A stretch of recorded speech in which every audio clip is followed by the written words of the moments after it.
The treatment of lymphoma in 2018 is very different than it was even 5 years ago.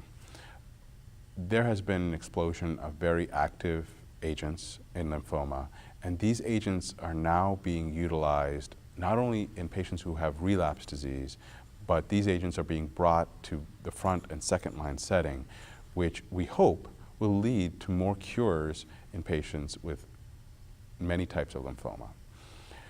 Ultimately, these drugs are aimed at improving cure rates and lowering side effects or reducing side effects in patients with lymphoma to make therapy more tolerable, but also result in patients who are free from their lymphoma without subsequent lines of therapy.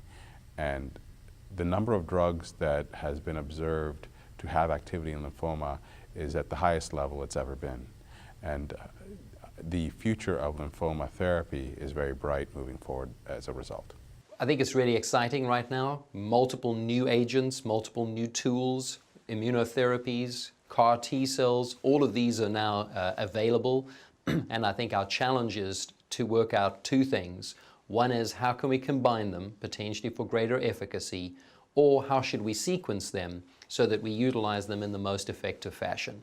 So I think future studies are going to look at combinations of agents such as immunotherapy agents and CAR T cells with standard chemotherapy, and other studies will look at whether you should do one thing first versus others. As I mentioned a few minutes back, looking to see whether certain agents can actually replace standard approaches. So for example, can CAR T cells replace the use of autologous stem cell transplantation?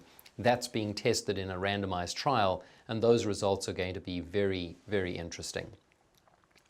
One of the further challenges that we still have much work to do is how can we really identify who benefits from what therapy? And although there are some biomarkers that have some promise, we really haven't worked out all of the biomarker data the way we should. But I think as we are realizing that therapies and agents are clinically useful, now the challenge is going to be, can we identify the patients for whom it is the most useful and thereby really allow us to move the field forward in a substantial fashion. The advances in the treatment of lymphoma have largely been fueled by clinical trials.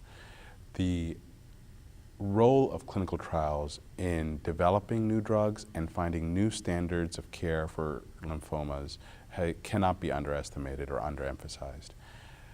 Patients who have lymphoma and have been diagnosed with lymphoma should consider an opinion with a physician to discuss clinical trials. Many of these trials involve standard therapies that patients would get anyway, but may add additional drugs that have the potential to provide additional benefit for patients with lymphoma. So in my opinion, getting evaluated and understanding clinical trials is critical to anyone with cancer, but particularly given the landscape in lymphoma, it's important in lymphoma at this time.